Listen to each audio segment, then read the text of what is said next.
जब आतंकवाद की धमकियों के बीच लाखों श्रद्धालु अमरनाथ यात्रा पर निकलते हैं तो सेना का जवाब क्या होता है? ड्रोन, एआई सर्वेलेंस और 8,500 जवान, क्या यही है भारत की सबसे हाईटेक यात्रा सिक्योरिटी? नमस्कार दोस्तों, स्वागत है आपका सिविल 360 में, the only UPSC channel you can just listen to. आज हम बात करेंगे ऑपरेशन शिव की, एक ऐसा सैन्य अभियान जो सिर्फ सुरक्षा नहीं बल्कि सिविल मिलिट्री कोऑर्डिनेशन, लॉजिस्टिक्स और टेक्नोलॉजी का एक अनोखा उदाहरण है। चलिए शुरुआत करते हैं। बिल्कुल। देखिए, ऑपरेशन शिव ये इंडियन आर्मी का एक बहुत अहम, एक बड़ा सिक्योरिटी ऑपरेशन है और इसका मकसद बिल्कुल साफ है।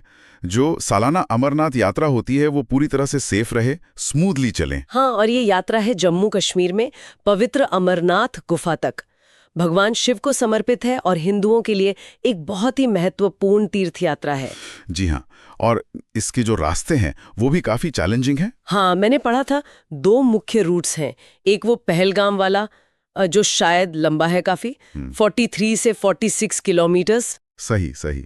वो पहलगाम वाला रूट लंबा जरूर है, 43-46 किलोमीटर, लेकिन उसे तुलनात्मक रूप से मतलब रिलेटिवली आसान माना जाता है चढ़ाई के लिहाज से। अच्छा, और दूसरा है बाल्टाल वाला रूट, सोनमबर्ग से होकर। ये छोटा है काफी, सिर्फ 14 किलोमीटर, लेकिन चढ़ाई बहुत खड़ी है, काफी स्टीप और मुश्किल रास्ता है वो। तो फिर सवाल ये उठता है कि इस साल ऑपरेशन शिव इतना अहम क्यों हो गया है? मतलब ऐसी क्या खास बात है इस बार? हाँ, ये समझना जरूरी है। देखिए, थ्रेट परसेप्शन इस बार काफी हाई है। जो इंटेलिजेंस इनपुट्स मिले हैं उनके हिसाब से पाकिस्तान बेस्ड आतंकी ग्रुप्स जैसे एलईटी है, जेईएम है, लश्कर-ए-तैयबा और जैश-ए-मोहम्मद, हाँ बिल्कुल, उनसे बड़े हमले का खतरा है। और हाल में जो हमले हुए हैं रियासी में, पहलगाम में भी, यात्रियों पर, टूरिस्ट्स पर, उससे ये चिंता और बढ़ गई है ना। हाँ, वो खबरें तो थीं, और टेररिस्ट टैक्टिक्स भी तो बदल रही हैं शायद। एग्जैक्टली, यही एक और बड़ा फैक्टर है। अब वो लोग ड्रोन्स का इस्तेमाल कर रहे हैं, आईडीज यानी जो देसी बम होते हैं वो यूज कर रहे हैं, और हाई एल्टीट्यूड वॉरफेयर टैक्टिक्स मतलब ऊंचाई वाले इलाकों में लड़ने के तरीके, इनका खतरा भी बढ़ा है। 2017 वाला हमला भी तो हुआ था, वो भी एक उदाहरण है कि खतरा कितना रियल है। बिल्कुल, और इन सब के ऊपर जो दूसरे चैलेंजेस हैं वो तो हैं ही, जैसे मौसम। पहाड़ों में मौसम कभी भी बिगड़ सकता है, फिर इतनी बड़ी भीड़ होती है, उसका मैनेजमेंट, और यात्रा 40 दिन से ज्यादा चलती है, तो लॉजिस्टिक्स, ये सब अपने आप में बहुत बड़े मुद्दे हैं। हाँ, और शायद वो ऑपरेशन सिंदूर के बाद एक एक्स्ट्रा जागरूकता, एक सतर्कता भी होगी। वो भी एक एंगल हो सकता है, बिल्कुल। एक तरह से ये एक प्रिवेंटिव मेजर भी है। तो चुनौती आप देखिए, मल्टी डायमेंशनल है। तो इस ऑपरेशन का स्केल कितना बड़ा है? सुनने में आया है कि 8,500 से ज्यादा आर्मी जवान तैनात किए गए हैं। हाँ, 8,500 से ज्यादा जवान सिर्फ इंडियन आर्मी के हैं।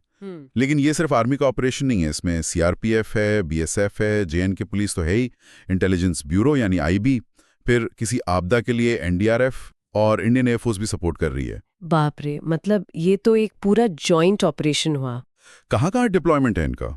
डिप्लॉयमेंट बहुत फैला हुआ है, दोनों यात्रा रूट्स पर तो है ही, बेस कैंप्स में, खुद पवित्र गुफा के आसपास के इलाके में, जो कॉन्वॉय के रास्ते हैं उस पर, हेलीपैड्स पर, एंट्री पॉइंट्स पर, और यहाँ तक कि शहरों के अंदर भी चेक पॉइंट्स पर तैनाती है। इसमें फिर ये सिविल मिलिट्री कोऑर्डिनेशन वाला पार्ट कितना अहम हो जाता होगा?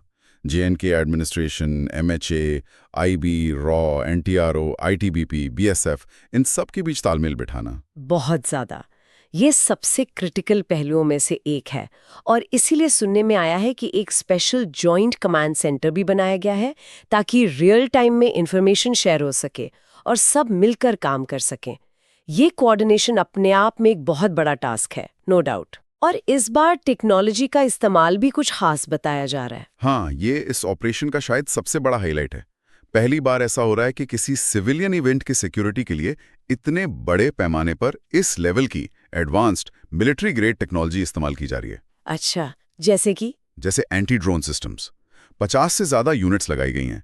इनमें डिटेक्शन सिस्टम्स हैं जो ड्रोन को पकड़ते हैं, फिर आरएफ जैमर्स हैं जो उनके सिग्नल जैम कर देते हैं, जीपीएस स्पूफर्स हैं जो ड्रोन को रास्ता भटका देते हैं, नेट गन्स हैं जो ड्रोन को जाल में फंसा लेती हैं, और तो और एआई पावर्ड ऑटो ट्रैकिंग भी है। वाह, मतलब ड्रोन्स के खतरे से निपटने की पूरी तैयारी है। बिल्कुल।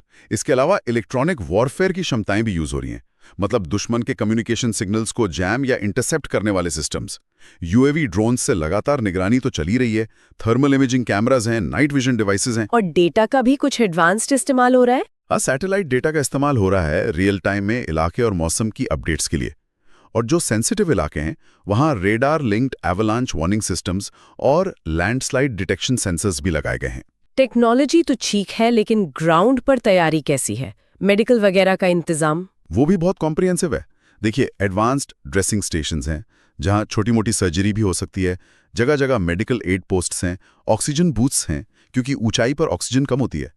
बालटाल में तो 100 बेड का एक टेम्पररी हॉस्पिटल ही बना दिया गया है। 150 से ज्यादा डॉक्टर्स और पैरामेडिक्स हैं और ऑक्सीजन का भी बड़ा स्टॉक रखा गया है। और रास्ते वगैरह ठीक रखने के लिए? उसके लिए आर्मी इंजीनियर्स काम कर रहे हैं। जहां जरूरत थी वहां टेम्पररी ब्रिज बनाए हैं, रास्तों को चौड़ा किया गया है, ड्रेनेज सिस्टम ठीक किया है और जहां लैंडस्लाइड का खतरा है वहां स्लोप को मजबूत किया गया है। इमरजेंसी के लिए टेंट सिटीज भी तैयार हैं, करीब 25,000 यात्रियों की कैपेसिटी वाली। और बुलडोजर्स वगैरह भी स्टैंड बाय पर हैं। एयर सपोर्ट भी होगा? हाँ, आर्मी के हेलीकॉप्टर्स हैं ध्रुव MI-17, वो सर्वेलेंस के लिए, मेडिकल इवैक्यूएशन के लिए और जरूरी सामान पहुंचाने के लिए लगातार उड़ान भर रहे हैं। इस पूरी तस्वीर को देखते हुए यूपीएससी के नजरिए से भी कुछ जरूरी सवाल बनते हैं। पहला सवाल जो GS पेपर 3 इंटरनल सिक्योरिटी और डिजास्टर मैनेजमेंट से जुड़ता है, discuss the challenges and significance of civil military coordination in managing large scale civilian events like the Amarnath Yatra, especially in conflict prone regions. मतलब सिविल मिलिट्री समन्वय की चुनौतियां और महत्व क्या हैं, खासकर अमरनाथ यात्रा जैसे बड़े नागरिक आयोजनों के प्रबंधन में, विशेष रूप से संघर्ष संभावित क्षेत्रों में। बिल्कुल, ये बहुत ही प्रासंगिक सवाल है आज के हालात में। इस पर सोचना जरूरी है एस्पिरेंट्स के लिए। और एक दूसरा सवाल, ये GS पेपर 3 में साइंस एंड टेक्नोलॉजी और इंटरनल सिक्योरिटी दोनों से रिलेटेड है। Analyze the role of advanced technology, including AI and drone surveillance, in enhancing internal security operations in India. यानी भारत में आंतरिक सुरक्षा अभियानों को बेहतर बनाने में AI और ड्रोन निगरानी जैसी एडवांस टेक्नोलॉजी की भूमिका का विश्लेषण करें। हाँ, ये टेक्नोलॉजी वाला एंगल भी बहुत इंपॉर्टेंट है आज की तारीख में, कैसे ये हमारी क्षमताओं को बढ़ा रहा है। तो कुल मिलाकर देखें तो ऑपरेशन शिव सिर्फ एक रूटीन सिक्योरिटी ड्रिल जैसा नहीं लगता है ना। ये भारत की जो इंटरनल सिक्योरिटी स्ट्रैटेजी है उसमें शायद एक बदलाव का संकेत है कि कैसे मिलिट्री ग्रेड प्लानिंग और टेक्नोलॉजी अब सीधे सीधे सिविलियन प्रोटेक्शन में इस्तेमाल हो रही है। बिल्कुल सही कहा आपने। ये सिर्फ यात्रा की सुरक्षा का सवाल नहीं है। ये कश्मीर जैसे सेंसिटिव इलाके में सिक्योरिटी, लॉजिस्टिक्स और इंटेलिजेंस के बीच जो कॉम्प्लेक्स कोऑर्डिनेशन होता है उसकी एक अहम केस स्टडी है। और जैसा हमने पहले कहा, ये सिर्फ रिएक्टिव नहीं बल्कि प्रोएक्टिव और डेटरेंट कदम भी है, संभावित खतरों को पहले ही रोकने की कोशिश। उम्मीद तो यही है कि ये सारी तैयारी कामयाब हो और यात्रा बिल्कुल शांतिपूर्ण और सुरक्षित तरीके से संपन्न हो। जी बिल्कुल, यही सबकी कामना है। आपका क्या मानना है? क्या सिविल कार्यक्रमों में सैन्य रणनीति और AI जैसी तकनीकों का इस्तेमाल भारत की सुरक्षा नीति का नया मॉडल बन सकता है? कमेंट करके अपनी राय जरूर बताएं। अब एक सवाल सिविल 360 के सभी UPSC एस्पिरेंट्स के लिए, which of the following organizations primarily oversees counter-terrorism operations within India's internal borders? A. NSG, B. CRPF, C. NIA, D. RAW. Give answer in the comment section. अगर ये वीडियो जानकारीपूर्ण लगा हो तो like करें, share करें और सब्सक्राइब करें civil 360 को। मिलते हैं अगले एपिसोड में एक और जरूरी मुद्दे के साथ। धन्यवाद और जय हिंद।